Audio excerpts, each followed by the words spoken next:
us Sikhs and we come from certain communities, and the community I was in was like, don't do that. What are you doing? Put the camera down. You don't need to be doing that. It was that sort of take on, why does a Singh need to be filming anything? My dad wants me to hit 1 million followers. I go up to my dad, right? He'll put a screenshot on my family group chat when I've hit a milestone. I love Harry Potter. I'm a massive Harry Potter fan. Having a Sikh wizard in Hogwarts is massive. I said to them, if I can keep doing it, there's a new show coming out and actually be on the show. HBO hit me up.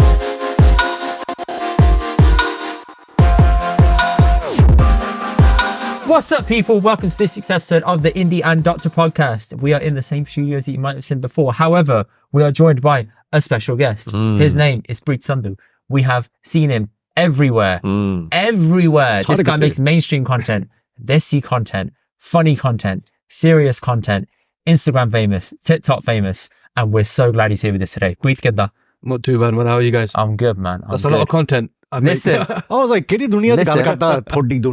across your content lockdown when you were playing that video and they're like, Preet, turn your camera on, love. Yeah. And you're sitting there and you can hear the parents in the background. And it was so relatable because I was there at home and my dad would just walk past me all the time, not understanding. I'm like, Dad, I'm on a call. And my dad's like a bit of an urban legend in this podcast. Yeah. And he just has no regard for anything. He's like, you didn't work. Whatever. Huh? The early podcast, this one year where Indy's shooting, and I think his dad's cleaning the window, and he comes from behind, and he's just like hosing the window with like a jet wash. Gora's like, is that your dad? And he's looking in. I'm like, this is legendary behavior, man. Yeah. Like, just chilling. But that's when I came across your stuff, man, and I was like, rah, this guy. And it was a meme page. Yeah. But the meme page, but the meme page didn't give you credit. It tends to happen in this How space. annoying is that they do that? It is. I'm like, just give me the credit. Say it was me. I think at the beginning it's like, okay, put me out there, tag me. But I think as I've grown, it's like, okay, people know who I am. They know that's me. Yeah, they know yeah. where my account is, kind of thing. Yeah. But in the beginning, it's like, okay, how do I attract that following if you're not going to tell people who it is? That could be any shampoo on any street doing it. It's quite easy to do. We know time to post exists, but it's that respect, isn't it? That's exactly it. But that particular video you spoke about, that actually just started working from home that Genuinely. week. Because the way I work, they couldn't do it. It's like security reason, we can't let you work at home. I was like, okay. That week it started, and my sister just had her first child. I'm like, okay, there's a lot of noise going on. Man. How do I have a meeting? And it was a new build, so everything you can hear. And I'm thinking, it's content right here, but I need a proper sound to make this work. And that was it. So the next day, after suffering through the meetings with loads of noise, I made the video. I just posted it. Where did you get the sound effects for that? Was it just like people around the house? No, that was actually one of Just Rain's videos. Okay. Was it? It was the sound from his video that nice. I think it's the mechanic video. I just ripped the sound and put it in the background. The mechanic one, they can pass it by you. That's the one of his best pieces he did. Yeah. So Bubble made that video. He made that video what it was 100%. That video is fantastic, man. It's so good. So good. That's one of the best. It's so good, man. Oh, right. Anyway, let's jump into it. So recently you've been going everywhere. How do you balance going abroad and also doing sponsored stuff, but also work and life? Are you okay? You're right. Are you right? You're right. You're right. I'm not too bad. It's all right. I don't really know, to be honest. I mean, I was obviously working early hours to late evening, and then balancing that with content sort of changed the way I'm living. So I'm having to leave early in the morning, come back, film. So that changed sort of my clock in itself. So I'm not having to sort of be ridiculously tired by this time because I'm used to it. Okay. And obviously with the traveling, is like, okay, it's a perk. And even though you try to see it as it's a holiday, enjoy it. It could be in the back of your mind, like, I'm a bit tired, maybe still working. Out, but I'll go on holiday and I will make every single minute worth it. Yeah. I'll pay for that, you know what I mean? So even if I'm tired, I'm going to enjoy it, and maybe I'll take a rest day in between. But it's like doing all that and balancing it all, I guess, it just comes with it. You're doing it, and it's like when you look back, it's like, how did I do that? Preet, you sleep when you die, okay? That's all you need to know. That's the thing. I live by it. All right, man. You got at least 4 hours minimum. I mean, that's it, man. Otherwise, that's all you need. My head be gone. Who needs anything else? You're saying you're conditioned to it now. You've had to adapt, you adapted it, and that's your life. That's pretty much it. I mean, there are times I'm so tired, I'm not working, or I'm not filming, I'm not doing anything. I'm dead flat. Battery's gone. Okay. And I admit to it, there'll be days where I've not filmed for a couple of days. I've just done about my work on a day-to-day, what I do for my day job. I've just about done that. I've probably not even done a gym session. I've just woken up, done the work, lie down, had a complete rest day, because you need it. I mean, people don't realize, like, okay, the grind is great. You can do it. You can constantly do it. But there's going to be a time where you need to realize, okay, I'm drained. And you need to acknowledge that and respond accordingly. Because there's going to be times where if you don't do that, you're going to have serious health issues going forward.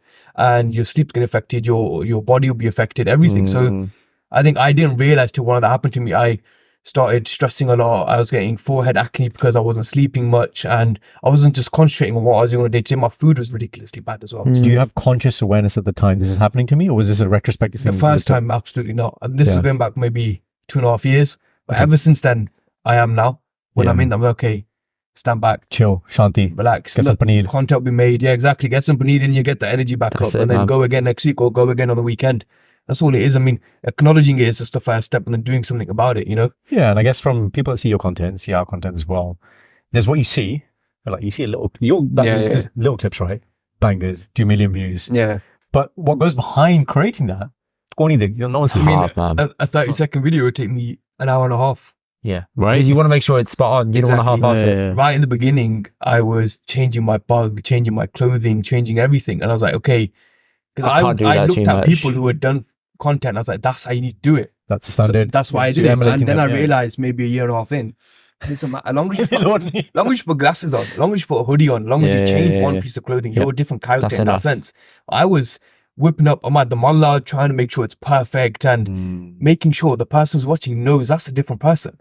And I also felt it maybe slightly more because I was a Singh. And I was like, oh, he's got the same color pug on, that's the same person. He's got the similar dali, so that's the same person. Like, how do I differentiate between different characters? So I was working 1.5 hours, 2 hours, making sure I was a different person for each skit and each take. But then I realized, as long as you're maybe talking different, it's the little things that will make you differentiate from different characters. So it's like, that's all it took for me. Once people recognize that and they understand your content, that's exactly it. But you have to do that testing. That's the thing. Like 100%. When we start in the space as well, you do things because you think this is what it's done. Yeah. This isn't serving us anymore. This isn't as important. It's the Pareto principle. 80% of your effort, results come from 20% of your efforts. But working out what the 20% are takes time. It does 100%. How do your parents see you at the house doing stuff like this? So they're like, what are you doing? Why are you changing so many kapre? Why are you making so much noise? Why do we all have to be quiet when you're recording? All right, you must be getting all those questions all the time. And tell us from the start versus how it's perceived how it is now. In the beginning, it was, oh, I'm doing stuff, I can't be quiet right now. Oh, what are you doing? And it'd be like a bit of a why are you doing that? Why do you need to do that? But is the angle intrigue, or is the angle? It's a bit of a, like, what else it was a bit of a sort of piss take first. Like, what are you doing? Yeah. You don't need to do that. Tell a friend, didn't you? Exactly. And but it was really weird because as soon as I started, they understood. When I was doing it, so it wasn't too much of it, but it was a little bit as a joke kind of thing on the side.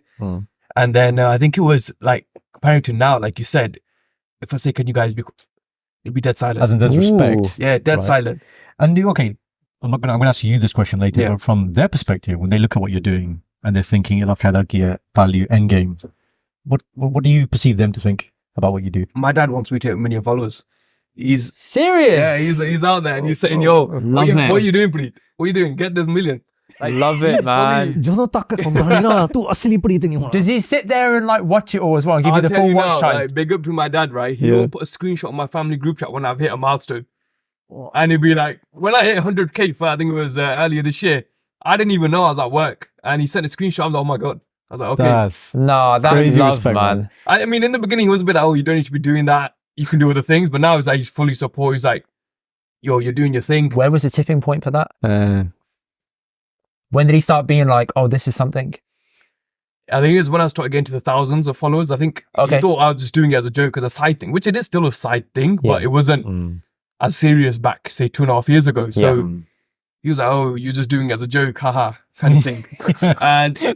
and obviously the pressures came from our community, right?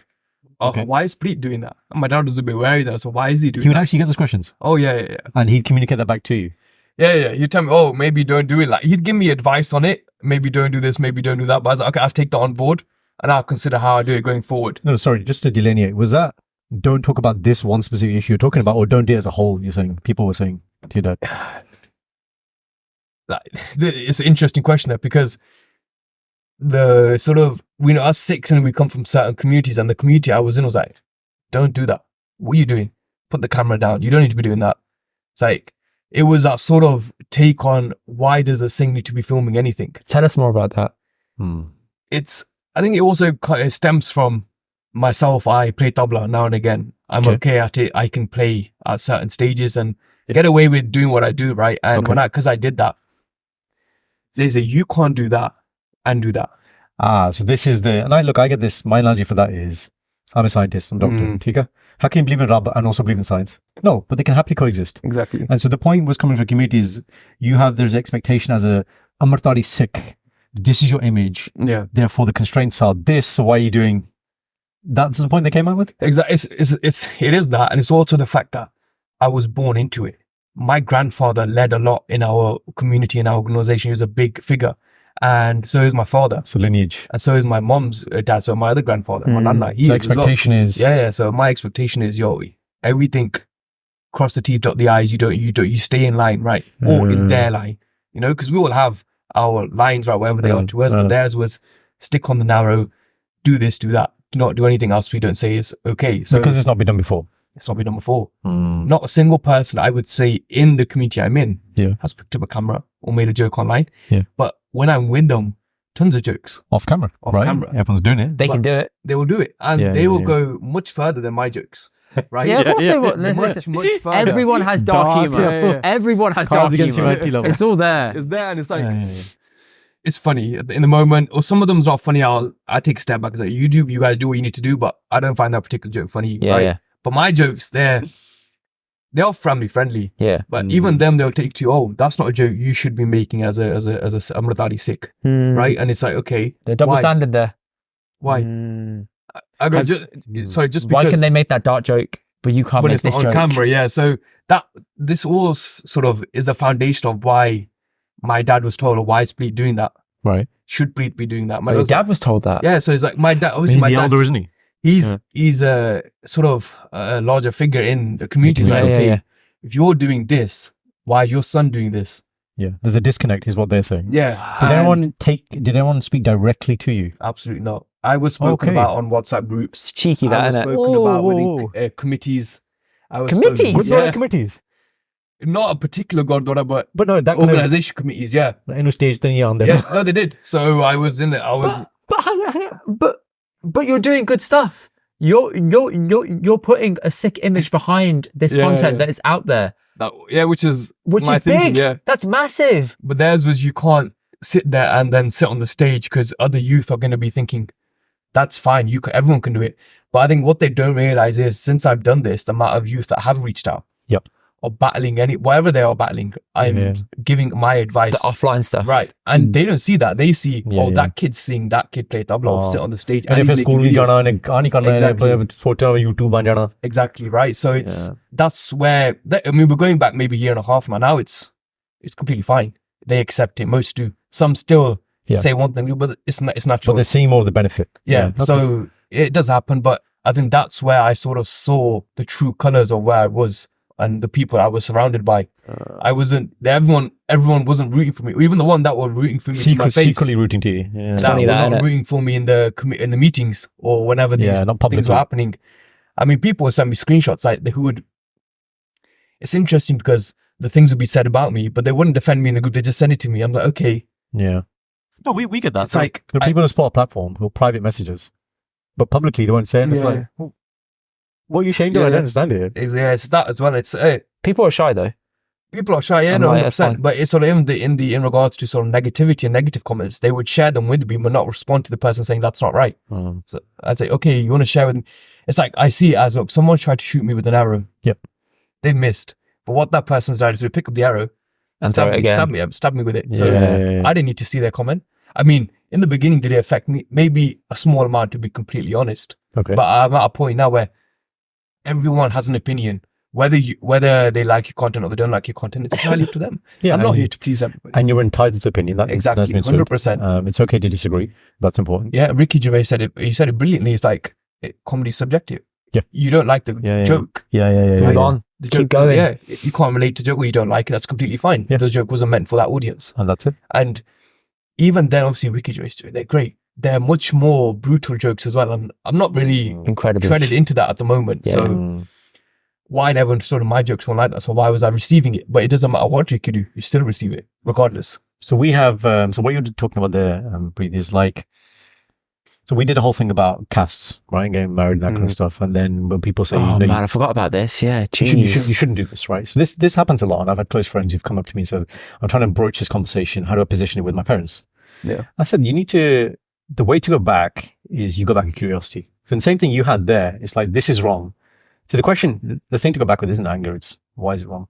Yeah. And I haven't found yet somebody who can actually articulate a genuine good reason, whether it be about caste or what you're doing content-wise as to why it's wrong. It's always, that's the basis of all these arguments. And beyond that, then I don't know what it is. So I don't know these people in a committee meeting, I don't know what they're probably going round and round the same thing and saying they got there, but no one's saying why it's got. I did call it out. I said, okay, if you think it's wrong, why is it wrong? But I never got an answer. I just said because they believed it was. Yeah. Right. Their belief was you cannot do this and do it at the same time. Yeah. I said I'm happy if I'm happy to give up a seva because you don't believe I can do it because I make content. I'm happy to do that. The seva is it's a gift, right? If you get it, you get it. If you don't, you don't. You don't sit there saying I'm gonna do this today at the Gurdwara. I'm gonna do this and that and the other. If you get the seva, it's great. How did you get then guru the side that you got it, right? If you want to take it away from me, it's a different conversation. Why do you want to? Yep. What is the reasoning you don't want me to do it? And I said to them, I'll happily sit down with all of you to discuss this.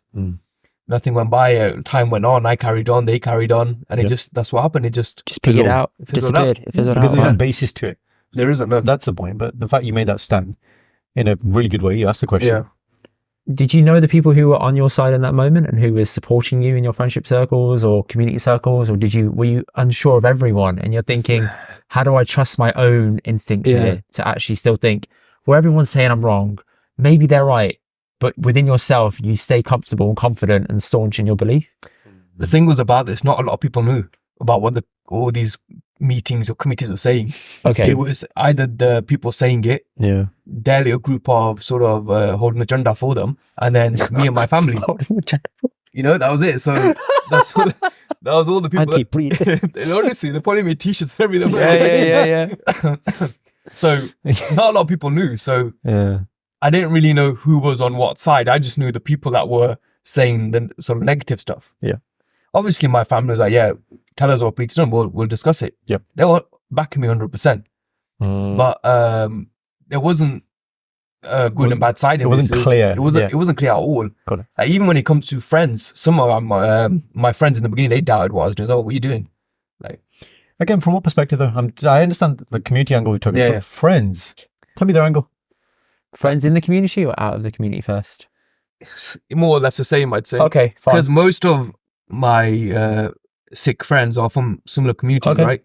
Okay. And obviously my other sort of Gaudi friends, they all come from either uni or work. But these particular friends are all making content. A bit cringe.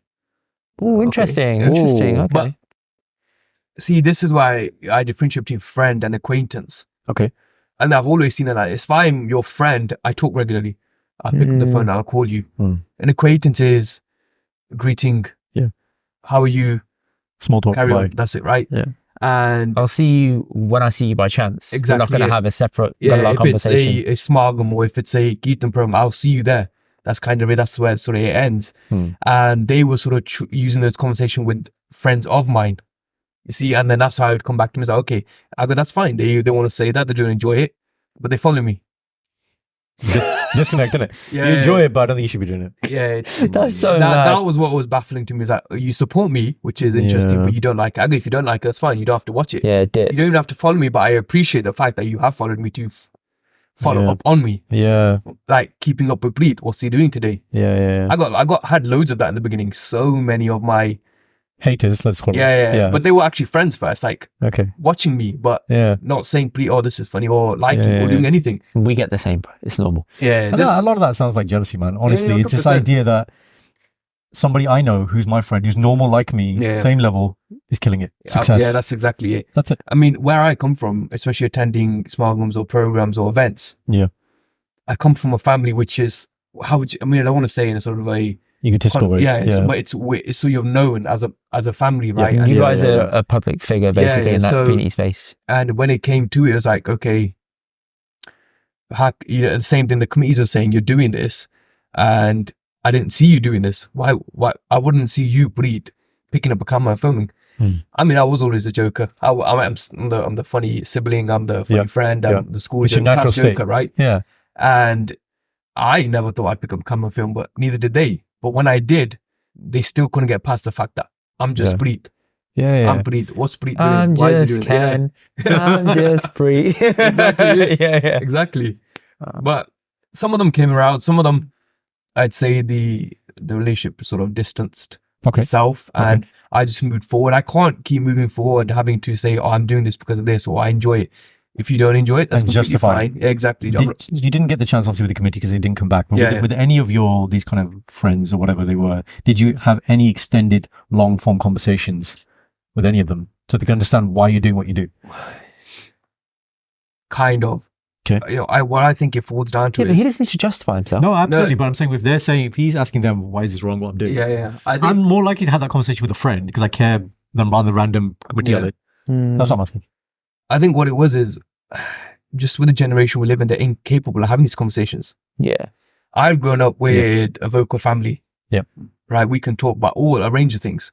It's open channels. Yeah. I'm in a job where I'm having to speak up, take on roles and present things. Right. So I'm having to speak.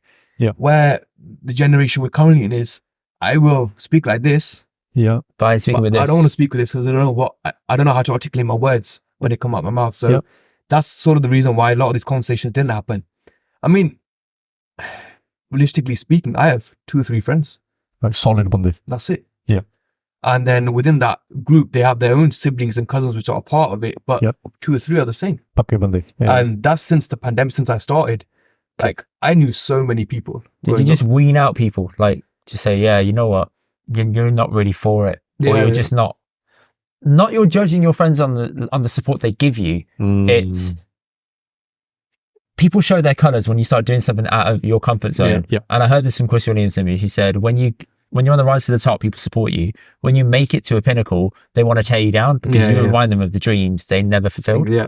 And I think that rings so true with stuff like this. Yeah. And you start seeing, oh, I thought you were a friend, but now that I'm doing something different, I'm maybe doing something that you wish you did, but you don't have the balls to do. But the issue then isn't me or Preet in that situation. No. It's your own personal thing. That's it. You're pushing it onto me. And the point is, look, when you hit 1 million or whatever, you still Preet. Like, if you're our mate, you're still our mate. Yeah. Like, if you change as a person, that's on you, right? That's exactly it. But you're still the same person. And the friends I have, they see that.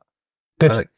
Like, people get to a certain number and be like, oh, big man want to get. This is me now. You're over there. It's like, those numbers are here today. They could be gone tomorrow. The platform can die tomorrow. Anything could be taken down. Still the same person. That's it. I've just found a way to express myself through my content. And like, realistically, people want big friendship groups. They want loads of people supporting them, and there are a lot of people that support me. I just don't know them like that. Do you find it weird when people message you saying like, this really touched me, like mentally, I'm in a bad place, this cheered me up? How do you deal with that? Because we get it and we're like, whoa, we didn't expect me and him talking about how to fold your roti is going to do this for you. You know, the one for me, I said it on the podcast before this, I'll say it again, was when you go and get langar and you turn your towel so the big pot is ready for kheer. Yeah. Like, one person said that, that made my day about the relatability about the kheer. We actually have a folder on Google Drive where I take screenshots and it's called This Is Why We Do This Podcast. Yeah, that's just clever. Yeah, and it just, the impact now that we get to. Because you're right, not everyone messages you, but you know you have an impact. But the ones that do, and you must have so many of those. I do get a lot of them, and I try to respond to some of them, like when I get a chance, because realistically, if I'm not working, I'm filming, if I film, I'm editing. So when I take a few minutes, I'll respond and I'll be like, I appreciate your kind words. And it's honestly, I do. I really do appreciate you taking your time out to say you relate to it. Yep. There are instances where younger Singhs have reached out about things, about the way the way they look or the way they see me in a video and how am I confident about the way I look and stuff. Wow. And we have to realize the stigma around having a daddy on a bug and you're living in the UK. Whilst the UK can be said not to be racist, it is. Like, you can be looked at a certain way. Depends on where you are. Yeah, for sure. I was bullied, and I say this to them in the comments. And when I was in year 7, I was wearing a patka then, Okay. Just come from year 6. You know that transition where you don't know what Where you're was doing. Where was the judo? On top, right here. Not too far. Straight not up. too They didn't far. have the- straight in the the middle. level. Straight in It the was middle. big as well. It wasn't a small as well. Big ones. Yeah. So Strong hair growth. Mum put tail in that every Friday. I don't know where the hair's gone out, but it was strong back then. It was. You know what it reminds me of now? There's a Tapa video here where he talks about somebody's made this product helmet. Yeah. Right. He goes, listen, if your judo is the size of a ping pong ball, he can. He goes, if your judo is the size of football, it's not working. Stick a bug on because that isn't going to do anything for you. But when I was in year 7, there was this Gala kid who was just like, what are you? And that didn't really sort of hit me until the person joining up with him was a friend of mine from primary school. Change allegiance. Yeah, so I was like, whoa, I was more shocked about that than being picked on about my pataka. Right. But that bullying carried on for a few weeks, maybe a month, first few months of my year 7 sort of experience. And that it hit me, it questioned a lot of things for me. And luckily, my sister was in the same school as me then, only a few years older. She found me one day when I was being picked on, took me to my teacher, spoke to him, and it improved from there. But I was picked on the way I looked. I mean, it can happen. And you can start to question, should I do this? Should I change this? Should I change that? And I can understand that, especially if you've been in that position, but it's sort of understanding, why are you looking the way you are? Identity. Right? Yeah. Who are you? What does it represent? Yeah. What am I? I'm a Sikh, right? I'm a Sikh of Guru Gobind Singh, right? So and that is very empowering. Yeah. But you're right. If you're... Yeah, but this sounds great. Trying to explain this to a kid who's a Gala who's like, who's that? That's my point. I don't know who this is. Exactly. What are you on about? Yeah. How does it help me in this situation right now? Yeah. Once you get to that point, it's very empowering. Yeah. But you're right. But to get to that point, that's where I think the struggle is. Yeah. It is 100%. That's why I speak to them when I message them. I was like, obviously a lot of people relate to my stuff, like thank me for it, but a lot of people are serious. It's like, I try to sort of understand where they're coming from, especially if I've been in a similar situation. I'm honest, I'll tell them how I went through it, how I dealt with it. Because how you deal with it might be a certain way everyone else deals with it. Like we see with content, everything's relatable to an extent. Yeah. So even negative experiences can be relatable. Yeah. So I honestly take more time out for those than I do for people saying, I love your content. I do love those messages and I try to respond, but I try to get to the ones that say, I need help. I need help. I can only give so much help. I put that out there. And you recognize your limitations. Right? I do sort of say to them, maybe reach out to these people for further help. I give as much as I can. But it's when it comes to sort of speaking on having a pataka and dari and sort of identity, obviously we're constantly pushed down our throats with Western sort of beauty standards. And one thing I do say is, if I pick you up and I take you back to Punjab, what's the norm now? You'll be beautiful. You'll be considered one of the most beautiful looking men there. And it's the fact that we're having to look like this, or told we need to look like this to carry on living. And which is why a lot of people fall into that trap, especially the sort of the younger generation. And they can make their own decisions with their life, but if they want advice, I'm there to give it.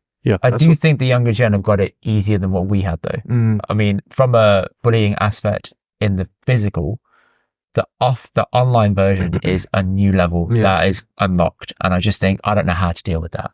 We could leave bullying at school and go home. And I'm like, I'm home, I'm safe. When you're home, you've got a phone. It's true. It's added to it. Relentless. So I agree with that point. The other observation I've had, having like taught like Sikhi classes and camps and things, is now, I think now when I look at the young generation, I feel there's less of a reason for young Singhs to keep the kiss. I don't think there's the same kind of kitsch or kind of ekta to do that anymore. Whereas I thought when we were young, like, I don't know, man, okay, so similar to you, upbringing, learning about Sikhi at home, camps, all this kind of stuff was very empowering, and it was like, obviously you keep your kiss. Like, that's not a question. Whereas now it's just like, like, fusion name, like, I don't know what I am. And then a couple of days I don't speak Punjabi anymore. And it goes, and then I see that, and I'm like, that's sad, man. It's sort of the wanting of your child to fit in, even though we weren't born to fit in. None of us were. No. It's like, what does that mean exactly? What is that norm? It's coming back to what is normal. What's normal? There is no normal, man. It's like, even now, I walk around London when I'm at work, and I forget I look like this. I forget I have a big daddy and the malda. And I look, when I'm walking, I'm on the tube, people look at me, I'm like, I forget, okay. Till this day, maybe even last week, and the tube's packed, and some people, maybe the elder generation, be like, oh, they're a bit scared or they're a bit worried. Of course. I was like, I forget that How I look this good. When you I'm this handsome, you know. It's like, I understand. I love it, to man. an extent, right? That's but it's it, like, that's it, at the that's same time, they're unaware of who I am. Even though there's loads of us now. There's not a few, there's thousands. When you go abroad, that's amplified. When I was in Paris, I was with my wife, and she said, I don't like how people look at you. And I'm like, oh, they're looking at me. I'm so used to it, I don't see it anymore. But she says, people stare at you. I'm like, okay. And she said, it doesn't bother you? I said, no, I'm really not fazed by it. I'm like, cool, you can stare at me. I think the number one neutralizer, so I have this with patients, Preet. So like when I walk in, I'm quite senior now. And like, all Gode patients will see me and they're like, yo, this thing's coming in. They think it's some freshie or something. I'm like, yo, this with the accent, don't they? They just assume it. And then I'm like, hey, I'm Dr. Jazz. How can I help you? And then, oh, you're British. Oh, yeah. Like, he's been raised here. They're shanti. I see on their face, like all this thing just goes and it's like, oh, hello, how is he going to be able to fix my problem? He's not one of us. That kind of he's been raised here. Angela, and then they love it. And then they're like, oh, Dr. Jazz is so nice. And then we get all that. I'm like, okay, so you're scared of this. And then you hear it. And then you're like, it's not even that. Exactly. But again, it's a different form of racism.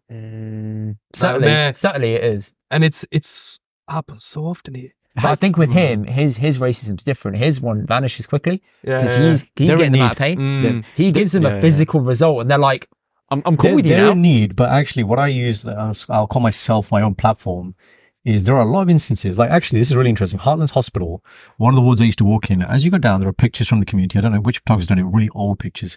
One of them is basically langar. And during lockdown, I had this photo taken of me. Went like across the country or whatever, and there was a nurse who said, what's happening here? And I started talking about this is langar, this is an IDMG, this is why we do it. Loads of people started coming. And then that was the platform for it. Look, there are instances, and I try and just actively patients, because they'll ask me, like, are you like Sikh? And I know you're Sikh, that's what they'll say. And if they say that already, I'm like, so what do you think Sikhs believe or whatever? And then we'll go down that kind of avenue. And I think that's the only way to mitigate this microaggression. You have to educate. That's the only to thing be a Sikh is to always sort of learn and teach others as well. Yeah. That's the seva one. It's the world we live in. Will it change? I'd hope so, but I don't see it. No, I think it'll always be there. It always will. I mean, a lot of the things is now is as well, the generations that aren't wanting to learn. I mean, you may learn even on TikTok, you can learn in 30 seconds about something. If your algorithm's set up properly, but if it's junk algorithm, you're not getting through. I mean, that's true. If we go back to the base of Sikhi days, what they were doing on the streets. So much. I mean, they were just teaching others who we were, what our beliefs were. I mean, and how much did that affect sort of the larger population of even just beyond the UK? Yeah. So, I mean, it's the way your life is, isn't it? You've got to take it on the chin sometimes. Yeah, because the problem is if you don't, you'll end up just being bitter about it. I think you gotta be bitter, or you can say, actually, you've got platform, we've got platform. How do we use that to educate and have these conversations? I think there are people who are genuinely malicious, right? Genuinely racist. Yeah. But I think the experience I've had, the majority are just uneducated. 100%. And then you give them facts, and then you sit and you don't shout and you reason and show logic, and they're like, oh. Okay. Yeah, fine. You're a much nicer person than me, mate. I go in with full bluster and venom, like, fuck you. That's me. But it's great, isn't it? Great. It is, but very good. My experience and your experience at school is very different. Massively different. Right? I went to a school similar to you, where I went to a school at first in primary school. There was a lot of Asian kids. Yeah. Then you go to a secondary school that's a comprehensive near my house, and it's full of white people, and they look at you like, "What's that in your head?" Like all this stuff, and you get this sense of, I'm really different to everyone else here, and girls look at you different. Other kids who are like sitting next to you in school, they're looking at you different, and I'm like, why am I so like out of touch here? And then I moved to a different school, same thing happened, and I'm thinking, what's going on here?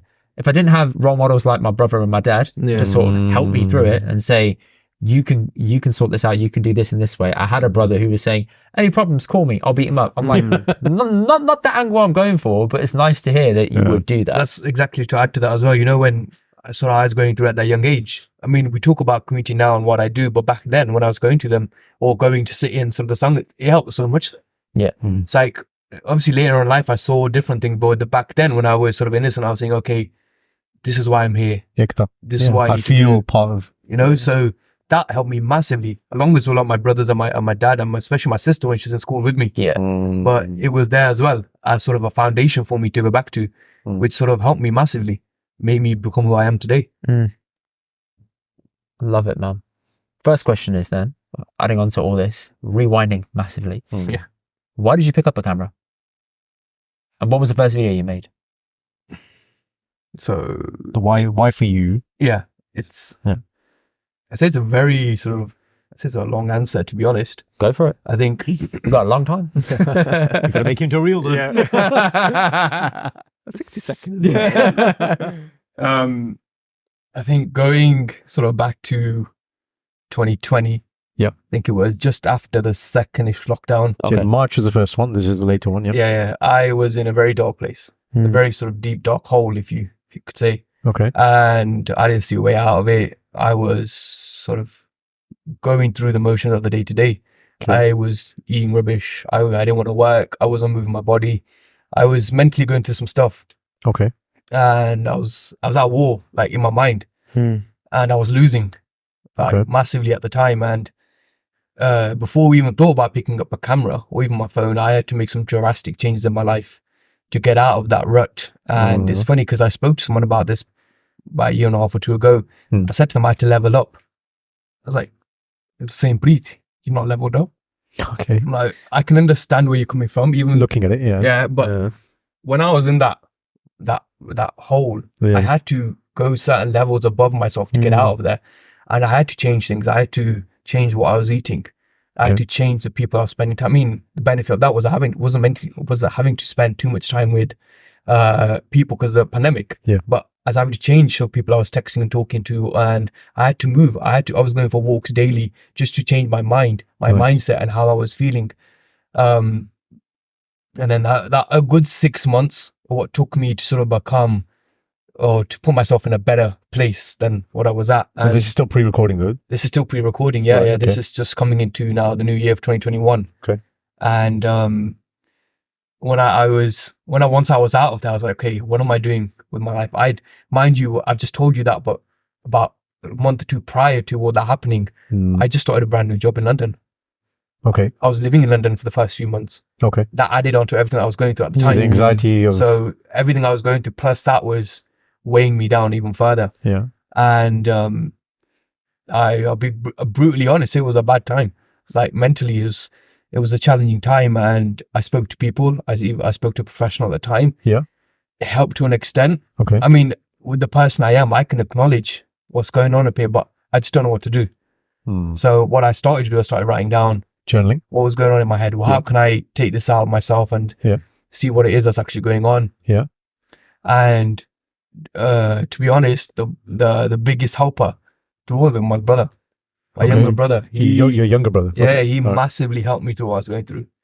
And I say he's younger, but also more times he feels 10 years older than me. In what way did he he the help you? middle child? Just so it's Gavli put the hair. Well, my older sister. Then it's me, my younger brother, and my younger sister. Okay. Four of you. Wow, okay. 4, yeah. So he helped me massively through that time, and I'm forever grateful for it. And so when I got to the point, I'll say early 2021, so we're back to that. Yeah. I was a consumer of TikTok. I was a viewer. I enjoyed watching content. Yeah. And what I was constantly thinking about at that time was, if we go back to when I was bullied in year 7, when I'd come home, put on the family PC that we all shared, put on YouTube. What would you watch? I'd see on one particular instance, I remember till this day, just Rain uploaded that day. I had a really bad situation at school, and I'd come back and I put on that 14-minute video. Everything else was blocked out. I couldn't remember what happened at school. Full escapism. Everything was sort of muted around me. And since that day, I distinctly remember every single thing that happened that day, because that video changed sort of the way I saw who I was and why I was being bullied and what it was. Seeing a content creator with a bag and a daddy, and he was making videos, getting thousands, hundreds, thousands of views. I was like, he's been accepted. Yeah. Like, that is something to look up to when I get older, or you know what I mean? So when I got to sort of early 2021, I was like, I want to be now, for this generation, someone who they can switch off everything else from. And maybe it's a lot shorter content, but even that minute, just provides. isolate. And bring them a bit of a laugh and a bit of peace in the day, you know. So that was sort of the reasoning to why I wanted to start.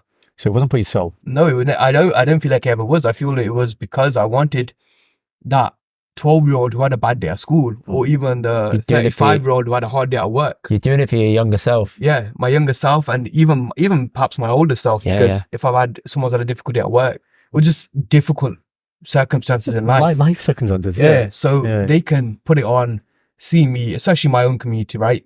They can see us sing and be like, that was funny. Yeah. I enjoyed that.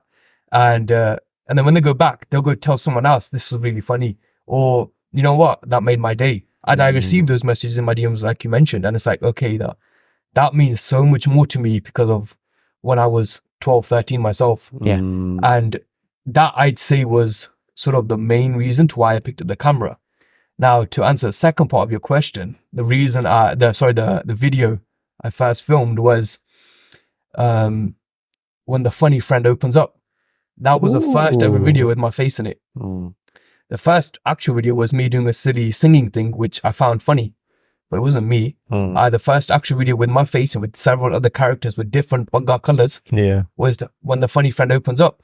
We could probably put it on the screen. You can screenshot it, but it was a video. My second ever video was talking about that, and in the comments, and then from that video, I got messages on DMs in Instagram. So they went to Instagram them because TikTok wasn't accepting conversations in the DM. So people went to my Instagram, messaged me. So you were validated very quickly. Very quickly, people, that's sort of what I wanted. I wanted people to know. Did it blow up on TikTok originally for you? That first video was like, I went to sleep. I was like, it's just a video. I woke up with like, notification number 46. But obviously that never actually means 46. So I went on it. I was like, 6,000 views. Okay.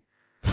For the first video, and it's like 1,000 likes, and I was like, okay, people related to it, and I had no idea you didn't know how it was gonna go. I had no idea where my videos could go, how much people they'd reach, and then in that first week, I was kind of shocked by that first. Honestly, I told my brother, really? I was like, yeah. And on that actual day, I went to my sister's house to see my nephew, and I was telling her, she goes, what, your video did? I was like, yeah, have a look.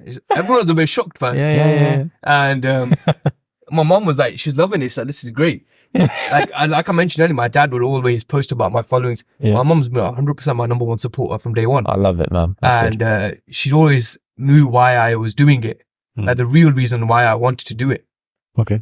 And when I did that, I created I think it was within that first week, one of my most viral ones was the working from home and applying for the jobs. I just found that relatable because at the time I was doing that. I mean, everyone does to an extent. I'm looking at other jobs while I'm in my current job with my work laptop. So I thought people can relate to that. That's when I sort of branched out to generic comedy. Observational type. That was early, very quickly. And then slowly I touched upon other matters in the community with a sort of laughing sort of tint to it, a comedy tint to the joke. Some of them were accepted, some of them weren't. You know how it goes. It's part of the game. Yeah. And that's okay. Some of them I did I ripped audios and just redid them. Yeah. Just so I could get out there so people saw who I was and go back to my other content. Yeah. But that, going back to your question, the main reason to why I started all of this, why I'm sitting here today, and I feel if I didn't back in 2020 do those changes, the drastic changes in my lifestyle, my health, my mindset, I wouldn't be sitting here today. Because you wouldn't be in a position to start doing it. At all. You said essentially your thought is seva. Yeah. Right? So now my follow-up question to that would be, even that is your primary reason for doing it, what does it do for you now? Stresses me out. Relatable, I feel that. And I'll caveat that with this point, that when just before lockdown, I went through a very dark period, just like you. Mad anxiety. Never been like this ever in my life. Never expected it to happen to me. You know, the guy who's a doctor, smashing grades, whatever it is. I've been looking at the whole story, but not even in retrospect. One thing that worked for me at the time was journaling, just like you. Take it out of here, put it on paper. What I quickly realized, again, thanks to Indy, but when we started podcasting, I said to my missus, I was like, do you know what podcast is? Basically like live journaling with Indy. And my need to actually journal has gone down massively. And it's therapy, like chatting to him once a week. It's therapy. And when I don't get it with him, I miss it. I'm like, I'm a bit bottled up now. I need to ring it out, get it out. And so for me, that's definitely, we want to have impact on people, and we do have impact. That's definitely a primary like you. But for me personally, it's therapy. What about for you? What's the I couldn't agree more. I mean, when I film, when I say to you, I want people to watch and have a better day, I have a better day. Because I'm filming. I watch it back and that's funny. Even if no one laughs, I'm laughing. Because I didn't think I could come up with that. Like, if we talk about one instance, the Harry Potter videos, I never thought I could make something like that. Mate, those were legendary. I appreciate that exactly. Those were legendary. Right? I love Harry Potter. I'm a massive Harry Potter fan. Okay, one sec. Bro, do it, man. Bundan, show him, man. Oh, beautiful. Three brothers. For those that can't see, by off camera, our boy Bundan. Yeah, we've got three boys here. We've got Preet, just got a budgie, and we've got Bundan, right? These three lads have been great for us today, but Bundan has special Harry Potter tattoos and they're flipping sensational. Yeah. So, that was actually mad. He came to buy as he told me. I was like, bro, I got this memorabilia. Harry Potter massively, man. I loved it. And I thought, how can I implement a Sikh? The Mala wearing Dariwala Sikh. And the good thing is, people saw past the fact that you were a Sikh and they just thought, he's doing a Harry Potter impression, and it worked. Yeah, but like my first skit, it was a joke at the organizations of how we look at other Sikhs. And we shouldn't do that. We're all pretty much the same. We might differ on views, that's fine. But it's like, why do we look at that person like this, that person like this? And I use that as houses. Because that's what we see organizations like. This is this, this is that, this is that, right? And then when I went in it and when I first uploaded, I was like, okay, let's see. Response. I thought it might be slightly controversial. People might not like it. And within 6-7 hours, it was booming. People like, this is great. We've not seen something like this before. And that sort of video and people relating to it was like, showed me that it doesn't just have to be skits that reach or everyone, or just say the goal our audience. There's stuff that can reach our audience, and just our audience, to be honest. Because someone else might watch it. Why does that matter? What's the difference? But having a Sikh wizard in Hogwarts is massive. I said to them, if I can keep doing it, there's a new show coming out and actually be on the show. I was like, HBO hit me up. And off that, it's all about diversity now as well. Off that came your journey to the Harry Potter world abroad. Am I correct? No, that was my 4th time there. I think I've been there so many times. Really? Okay, tell us about this. I thought that was like sponsored for you to go there and go and review it. This year's one. That was more for Halloween. That was Halloween Horror Nights. Yeah. Okay. Orlando is just a family holiday. It started when I was very young. We went once and we all enjoyed it. I was very young at that time, maybe 6 or 7. Okay. You know what? I remember my sister now. She give you every single detail of that trip, and every trip she's a massive fan. I am a fan. She's a super fan. Okay. And back then they didn't have Hogwarts, Harry Potter, just Disney and Universal. True. Yeah. And then about, I think, 12 years went by. We went back again. Yeah.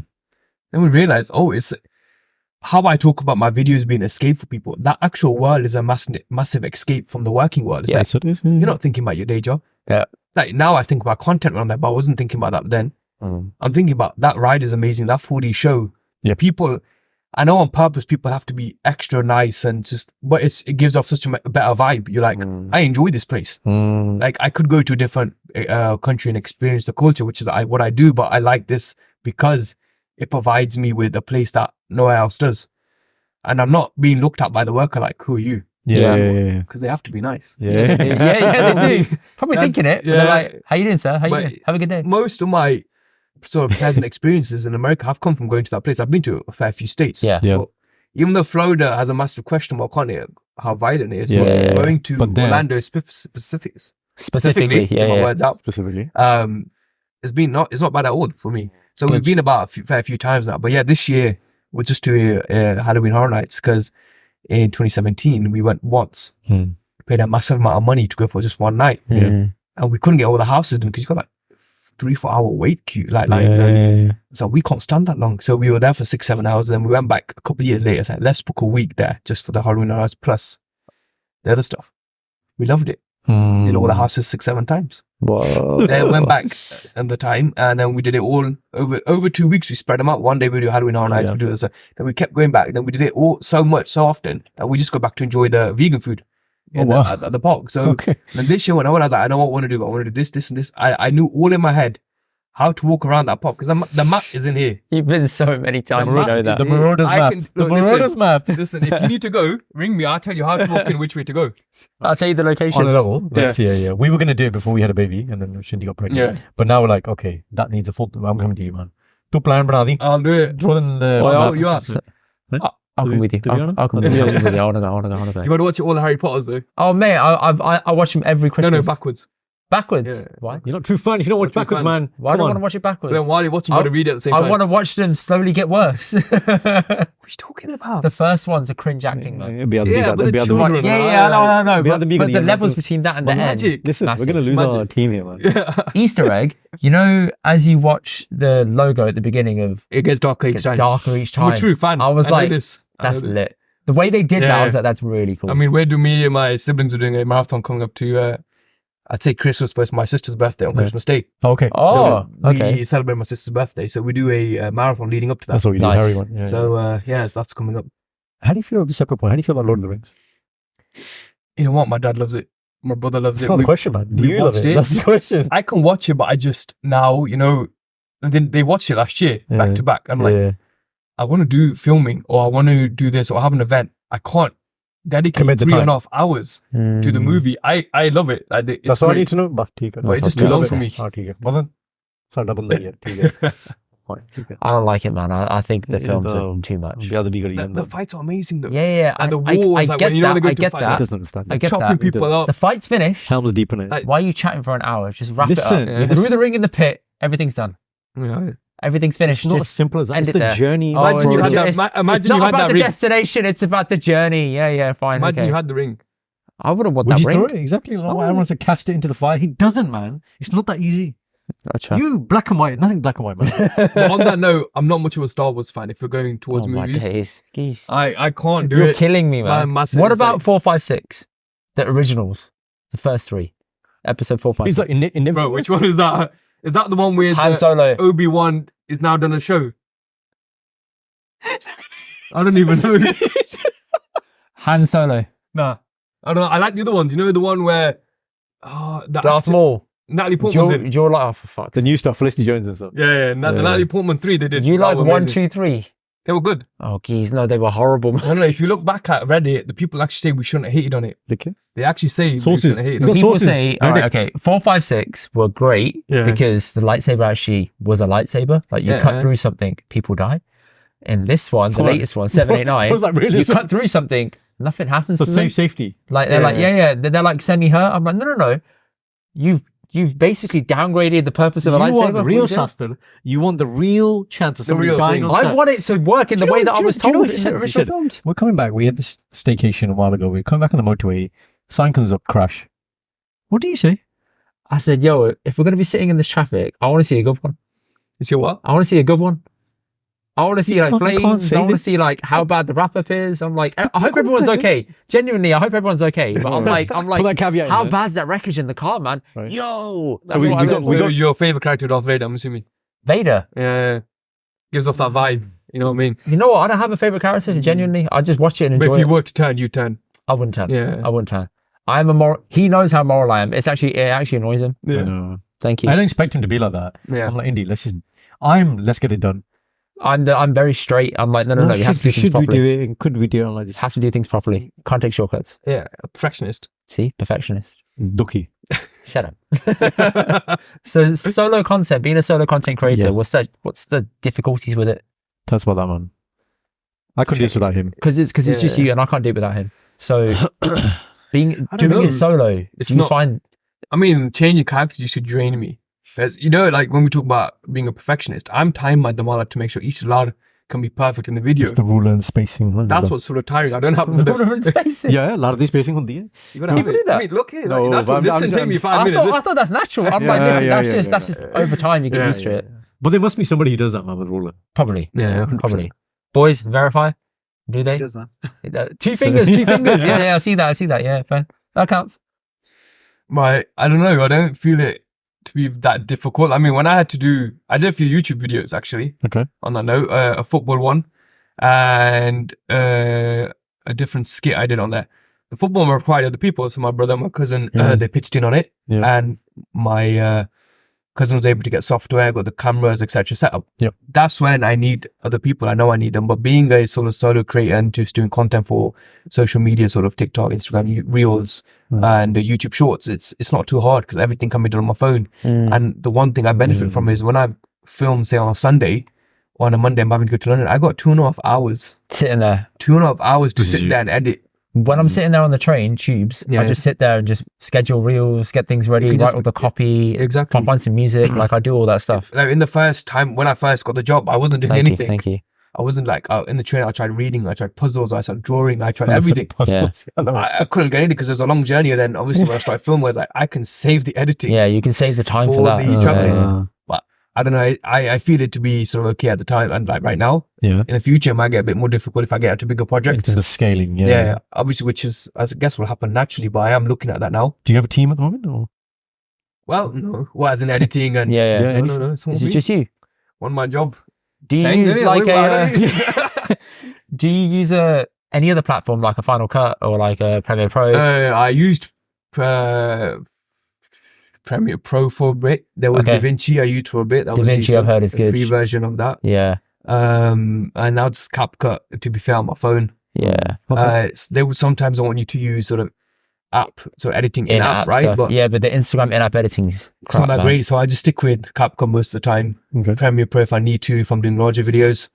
When you're doing CapCut and you try and edit it in there, you can't pull that into Instagram because it suppresses it, obviously, when you download it. You know, you have the watermark of your name on it, you just load it straight to Instagram. It suppresses the actual Where does the watermark come from? From TikTok? Yeah. So if it's got the TikTok one in there and you try and like push it over, or you just download it raw and put it on, it doesn't like it. But if you edit in CapCut, do you save it and then put it in? I'm asking a really technical question. Everything I film is on raw camera. Right. So I don't do it in any apps. So when I've done that, I've taken it into CapCut. And when I've edited it, I share to all platforms because there's no watermark then, because I've just I filmed on the raw iPhone camera. The CapCut and watermark, you can delete that, right? But there's no other watermarks because I'm just doing it on the camera. If I film within TikTok and share it, obviously it can be a watermark. But you can take the link, upload it to a website, and take the watermark off it. I don't know what you're talking about. Is that what you do then? If I have to, like if I'm doing a filter, a filter video, it's like I can download it and take the watermark off online and then upload it. But it does obviously downgrade the sort of quality of the video. Yeah. Most of the time I just film with my camera. It's just easier. I'll have like 17 videos from that one skit and I'll use 3. Man. But just get deleted at the end, right? Where if you're having to film an app, you're deleting, going back. Why I can just use my button to press record and stop recording every time. Although you are a solo creator at the moment and you will scale in terms of back-end teams, front end, how do you feel or see yourself in terms of collaborations? Is that something you're going to move towards, or no? Obviously, we're doing it. We will do this. We will do this. Don't worry. Second, I believe. Yeah. Some of my some friends from Manchester, they've been involved in videos, but they're not content creators. Yeah. Okay. There was another content creator, sort of she ran bodybuilding and stuff and comedy. Okay. I did about maybe a year ago now. Okay. But the space itself. Talk to us about space. What's your perception of the space? You're a big name in the space. Nah, geez. If that million like my dad said, then no. I understand that, but in terms of impact and what you do in your message, very key. Yeah. So you are, even if you like it or not. I think space isn't, I don't even know if negative is the right word. I mean, we think we need a stronger word than negative. Okay. When it comes to an extent, yeah. I'd say collaborations, I'm not against, I'm always up for them. Okay. But I found, especially within our community, they would rather obviously root for themselves and hit a certain amount of followers than build together. And I see it more and more now where there's other minorities, other groups of individuals are coming together on social media and doing stuff together. And people are like, I know that guy. It's like that Spider-Man meme. Everyone's in it together, right? Literally. So, but then when I look back, why can't our community do it? And I said this to you before, I always try to look at it as to why. Where's the problem here? Yep. And it's the fact that everyone's out for themselves, unfortunately, in our community. I mean, when I first started, I reached out. Obviously, I didn't know anything that was going on. I just said, obviously at the time, I didn't have 1,000 followers. Okay. Full on blank, which to an You extent reached out I to can who? Like understand. others to collab? Other creators, like, right, yeah, sort of, that wasn't one too much, sort of, didn't have a lot more following than me, but we Still were more sort of than doing a similar sort of thing, right? Yeah, okay. Ignored. I was like, okay, I can understand, right? But and then I think since then, when you do something and it doesn't happen where you want it, you don't do it again. Yeah. And then I reached out to people face to face when I saw them, and it's like, okay, yeah, cool, we'll do it. I'm like, okay, if you want to reach out to me, you know where I am.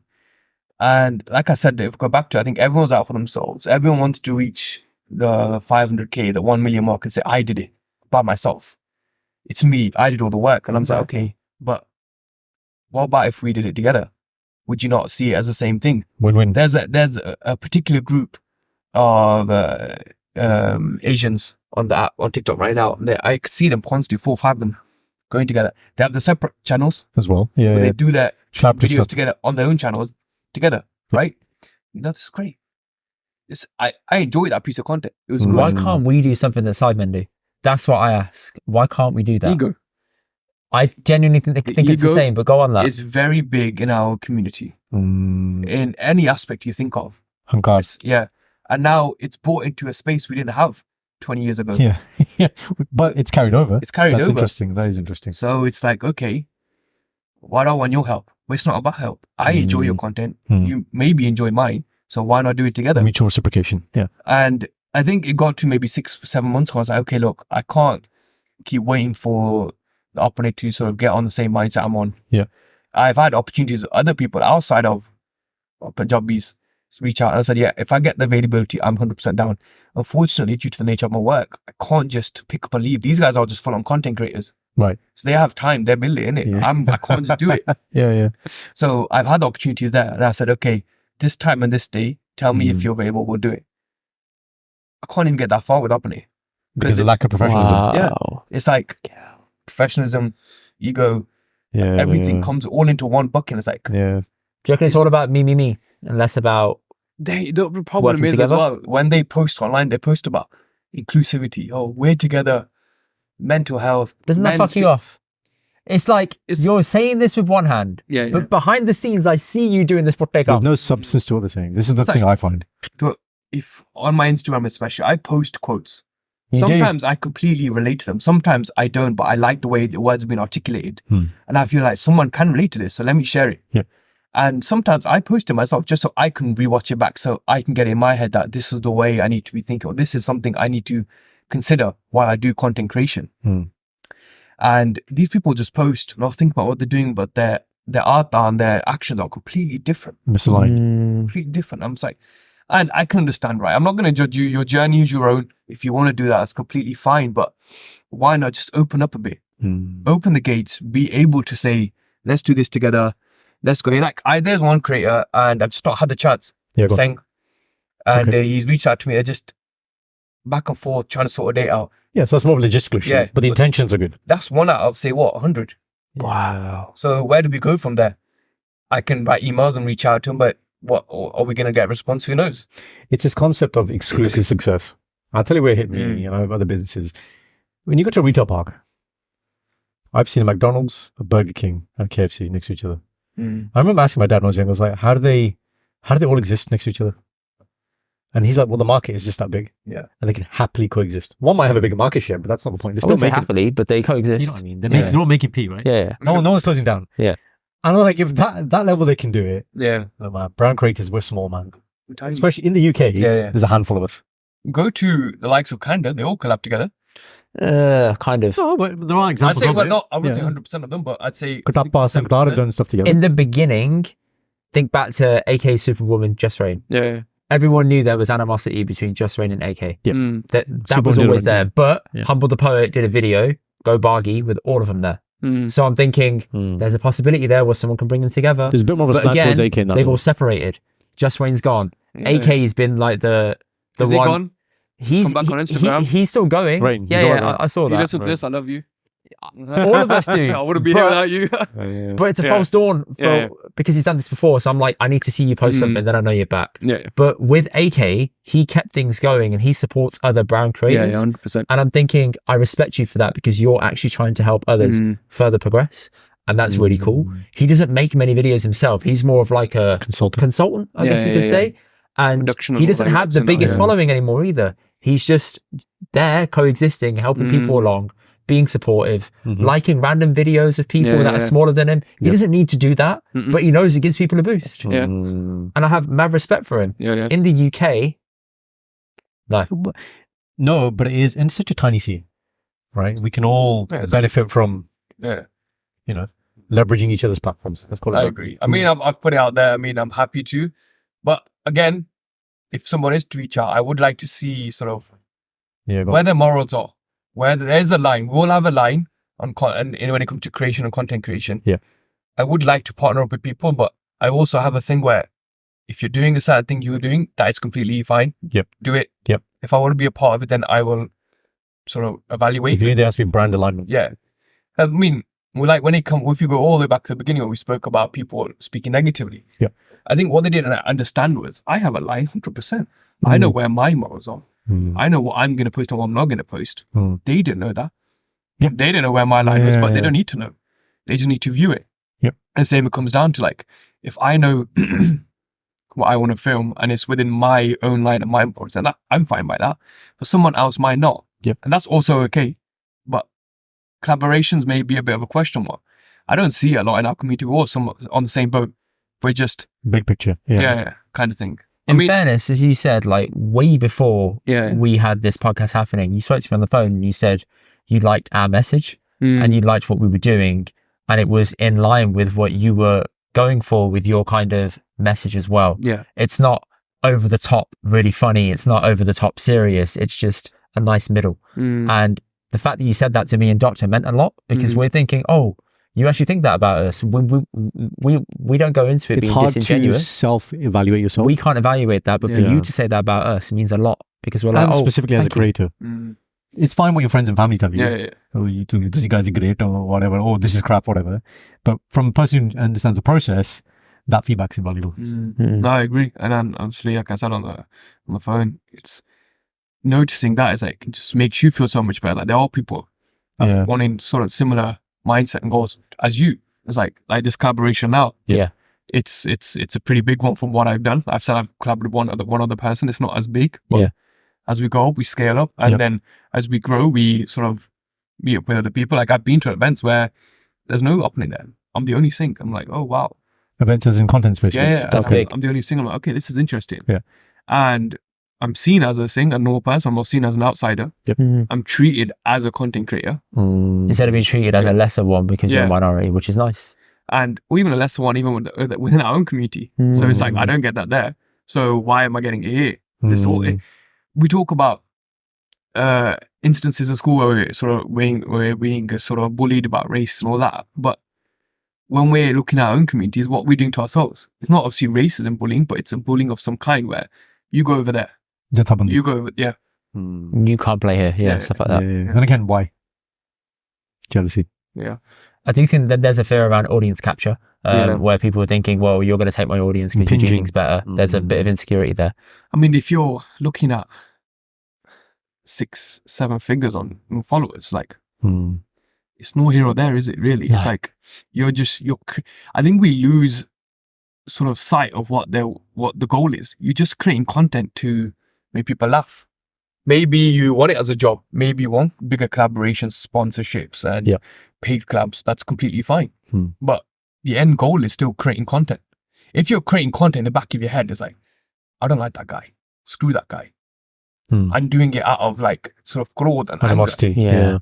Why should you get the following? We've seen plenty of content creators come and go when their true colors are shown, right? It's true.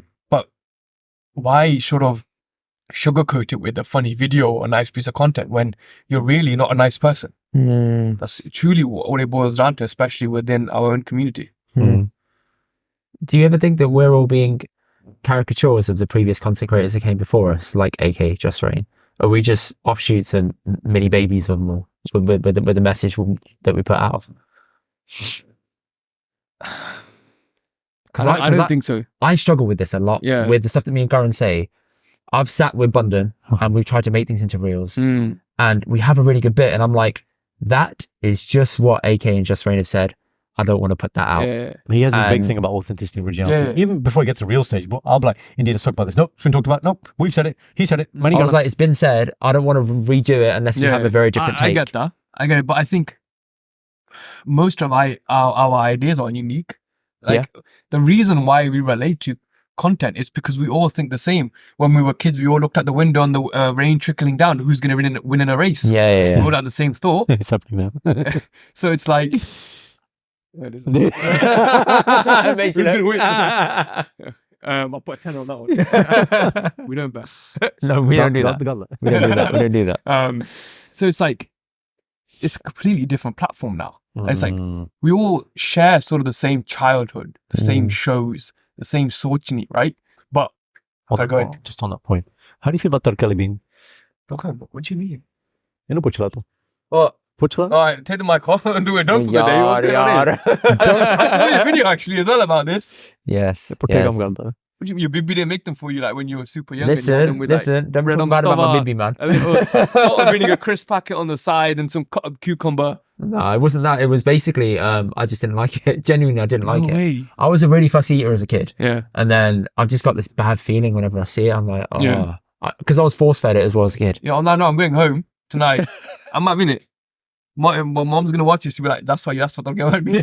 You might do. Exactly it. But my mum has even said to me, video of him eating tarkali beans. It's coming. My mum has said to me, I need to make it for you again. I'm like, okay, you got to reach. The thing is, you got to reach. You know what? I like tomatoes now. You never used to when you were younger. I hated them as a kid. It's because of sogginess. I hated it, and I said this to I think my mom was. I made a sandwich for myself. I was like eating. I was like, it's not that bad.